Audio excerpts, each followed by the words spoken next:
If you missed last week's video, we kicked off our journey south. We're chasing an ambitious goal of making it from the Gulf all the way down to the snow before the season slips away. Along the way, we detoured into Winton, diving into the region's rich dinosaur history before stumbling on a hidden gem, this spectacular little free camp right on the bank of the Mayne River. It wasn't all smooth sailing though. On arrival here, we uncovered a broken fitting in our caravan's airbag suspension system, but the challenges keep stacking up. Fuel issues with the cruiser, a busted drinking water system, and another late arrival into camp. When we finally reach this famous Outback station stay known for its hot springs, we're hoping for the perfect reset, but what we find leaves us a little underwhelmed.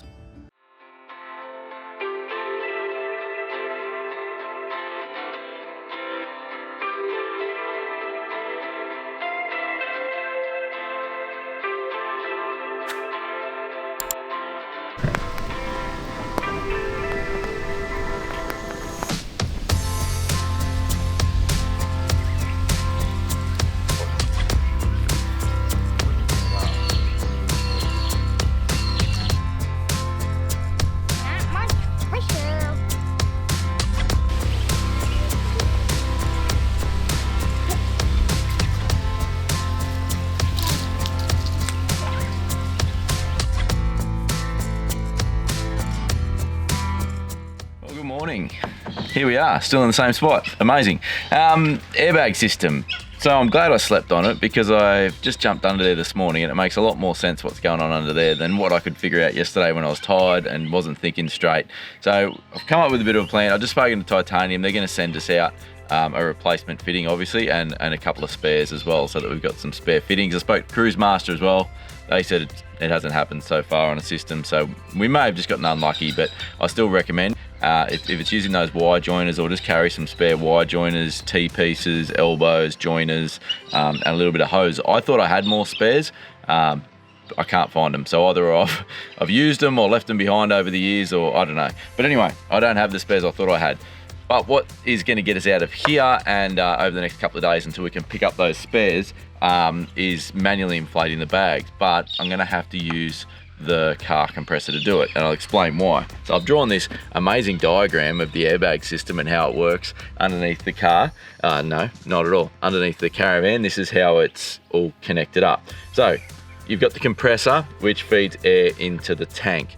And then from the tank, and it also has, so either the tank or it has also the manual inflate where you can hook up to inflate tires. So it goes from the compressor into the tank, and then from the tank it splits off and goes out to each of the solenoids. Well, there's a solenoid on each side of the caravan, and that's how it auto levels and sets itself to auto ride height. And the fitting that we've broken is here, this T-piece here. So what happens now is, as soon as we turn the compressor on, it sends air through the tank and just starts pissing out that broken connection there. So it's not going to send air to either solenoid, but it also won't let us manually inflate, because what happens after the solenoid is it comes out of there and it splits again, and it splits, and one line returns up here to near the compressor for the manual valves, and then the other line continues on where it splits again and goes to each airbag on each side, so the front and the rear. So in total you've got 1, 2, 3, 4, 5 of these Y joiners, and we've unfortunately broken the middle one. But what that means is, if I can't manually inflate, because as soon as I turn our compressor on, it just starts pissing out the tank. Yeah, so I could, if we had a bit of hose, just disconnect that and go straight up into here, into the back of our chuck, and then around, and these are our manual inflate valves just here, but I don't have that bit of hose. So at the moment that goes down under the van, goes back to the tank, and then comes back up here to this and to these. What we're going to do instead is just use the car compressor, put in those manual valves, because the solenoid won't let air go back the other way. We're basically bypassing our compressor in the caravan, the tank, and that broken fitting, and we're just going to manually inflate and deflate the bags either side. I can still see on the BCS when we're level and all that sort of stuff, it still can read what the solenoids are telling it. We're just not going to be using the caravan compressor and the tank and bypassing that part of the system. That's our solution to get us out of here, and what we'll be doing for the next few days until we can pick up those new fittings. You're an ideas man, darling. That's all I am, just ideas. Some work, most don't.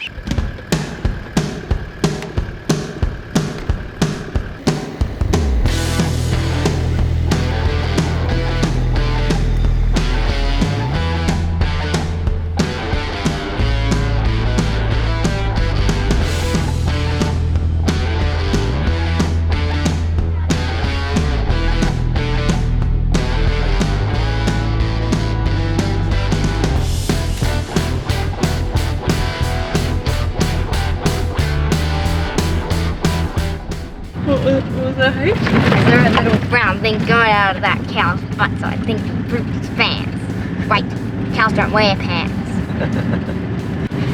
They're such intelligent animals. Such intelligent animals. So clever.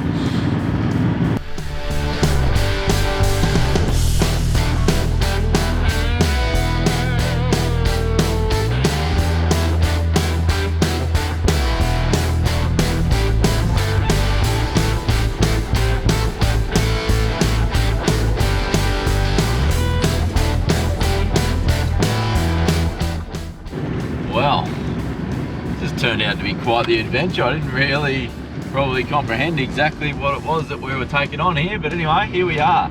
An hour and a half or so since camp of driving now. Pretty much just that wide open gravel road. We've just turned right to head further south down towards Junda and Windora. And I mean, it's the road now is barely more than a station track. It's just, yeah, single lane gravel road, but unbelievable scenery. Just these massive wide open plains with barely a tree on it, and this huge escarpment running down out the driver's window, and then straight in front of us in the distance is some pretty impressive looking mesas and just beautiful landscape. This is one of those little things that every now and then you just get a little surprise that something pops up you weren't expecting, and somehow we've ended up in the middle of station country in remote outback Queensland, hundreds of kilometres from the nearest town of any significance, and it feels bloody awesome.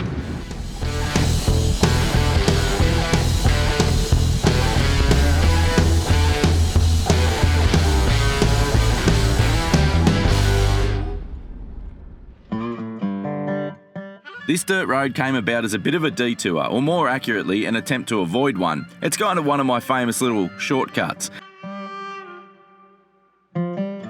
After checking out the dinosaur exhibit at the Lark Conservatory, we decided to skip the backtrack to Winton and stick on the dirt, following a 460 kilometre stretch of mostly unsealed roads that would reconnect with the bitumen about 360 clicks south. From there, it should have been a straightforward run into Windora for fuel. The only problem was, I'd assumed that the road went through Windora, not just near it. It turns out it was a small detour off our route, and by the time I realised, we were already committed, deep in no man's land, halfway between Windora and the next fuel stop at Quilpie. That little oversight meant that we'd now be pushing close to 700 kilometres since our last fill, and that's right on the edge of our fuel range.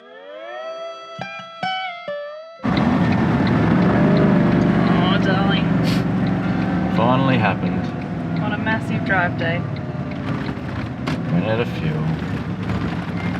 What is it, Dad? We ran out of fuel. Thought we could make it.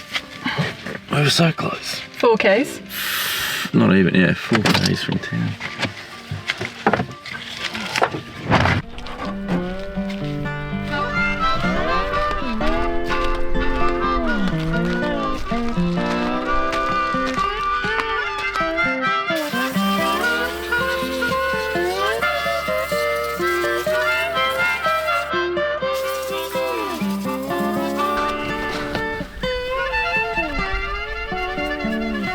All those times I almost got away with it.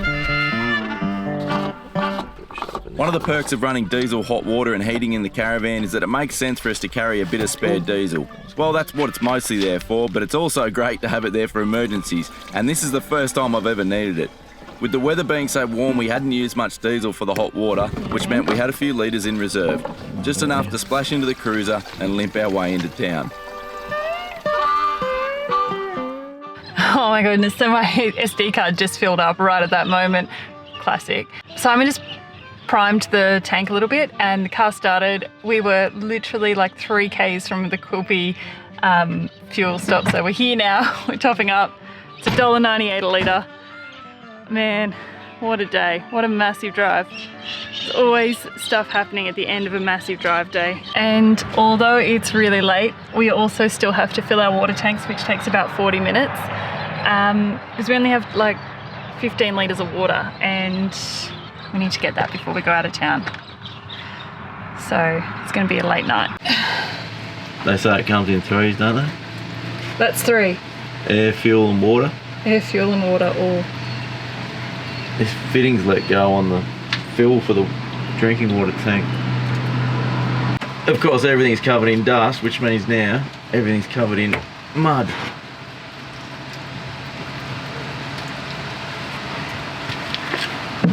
That explains why we ran out of drinking water. Watch your head. Well, not ran out, just it couldn't pump it. The tank, that's what was confusing, is the tank still had water in it. Yeah. But the pump just was sucking air.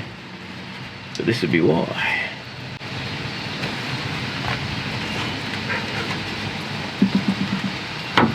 But I think this fitting's fecked. Can you just turn that tap back on and see what happens? Yeah. All right, welcome to camp. So this is a little free camp. It's like 3 minutes out of the main street. It's on the river if you get here early. It's just on the side if you're like us and get here late. Dinner tonight is 2-minute noodles. We are clutching at straws. 2-minute noodles. I've got some leftover chicken I can add into it, and I'm just going to top it up with some corn to make it a smidge healthier than actual 2-minute noodles. And steak and mashed potato can be tomorrow night instead. So, all right, we're going to sign off, guys. We're going to see you in the morning. Holy smokes, what a day. What a day. All right, see you in the morning.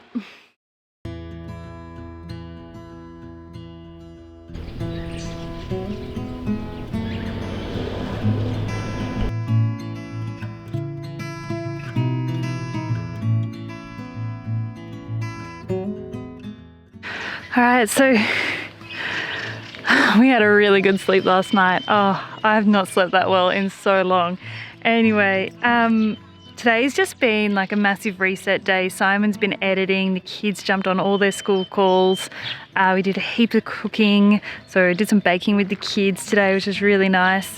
Just having a day to like do washing, all those just things that still pile up, especially after a few weeks of like intense remote travel. The van is still completely filthy.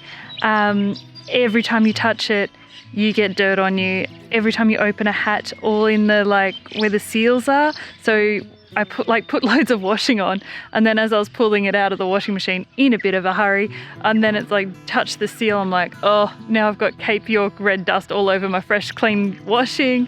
So a lot of people that I meet in campsites, they look at my washing hamper and they're like, that is so good. So what it is, it's actually a tread storage bin. It's lightweight, it folds down flat, it's completely sealed, so no leaks or anything can get out. So you can put wet sheets or, dirty cloths and stuff in there. It's not going to seep into anything else. It's super large, easy to carry. One person can carry it. And there's a discount code for Tread on our website. So the entire Tread range, go check out the Equip page of our website. There's a stack of discounts on there, heaps of gear that we use. But yeah, sometimes it's like thinking outside the box for things while you're camping. This one is just so much more practical than your everyday laundry hamper. I absolutely love this. It's not the prettiest laundry hamper, but oh man, super practical. We're gonna hit the road nice and early tomorrow. We got something special planned, so something that's been on the bucket list for a little while that we've always missed. So I can't wait to show you that in the morning. But for now, I'm gonna go pack everything up, put everything away, clean everything. It's the same as at home. Like, it's almost like, when you clean all week, you like have your week and then you get to your weekend and you spend the whole weekend doing jobs. That's how it feels at the moment. With chores done and a day's rest behind us, we were back in the car and heading for one of the most famous station stays in the outback Queensland, Charlotte Plains.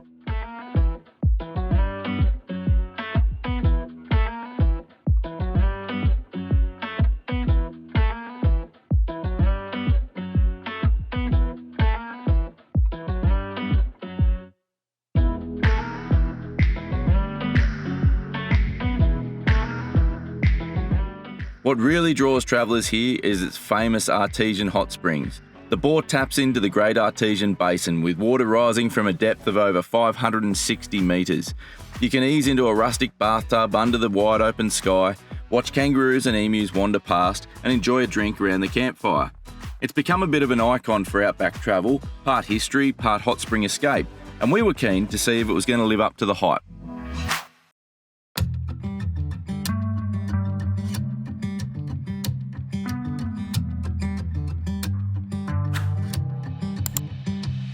On a Wednesday night at the same old spot, spending every dollar I got. 2, 3 shots won't leave one dry, and a jukebox on lock. She just wanna party all night. We be two-stepping in the back of the dive. I've been down and Jack all night, tending to my keys cause they know I can't. Alright, so we punched out a couple of hours driving yesterday, or a few hours actually, and got here to Charlotte Plains. And holy hell, when we arrived, were we a little bit overwhelmed and underwhelmed at the same time? Oh my goodness. So there was over 115 vans checked in yesterday.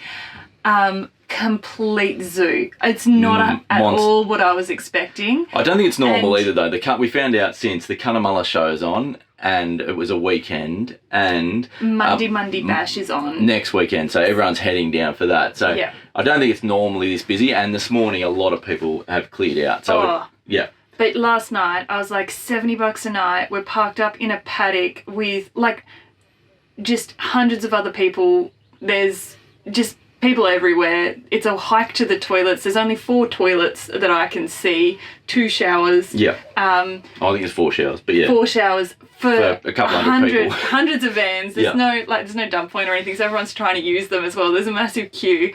And the big draw card is the hot springs and having a bath in the hot spring water. But I mean, there's only about a dozen baths.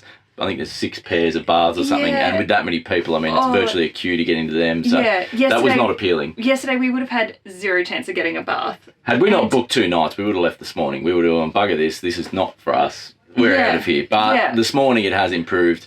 People have cleared out. We've been able to move sites and get a spot on the creek because there's only about probably a dozen sites along the creek. 15, 15 maybe, but so there's not many spots, but so many people cleared out this morning that we've been able to move, get on the creek. The kids are playing in the creek. We managed to get into one of the baths this morning and have the hot spring bath. It's growing on us. We're getting there, but we had pretty high expectations coming in, and I just think it's dangerous when you come into a place with expectations of any kind. I think it's gotten really popular, and they don't actually have any set sites, so it's like they've got 27,000 acres, so they don't book out. They just it's just you get further and further away. So I think it is just what it is. Come, but expect a lot of people. Potentially. It is a lot better now, but anyway. It was, how much was it? It's 50. No, hang on.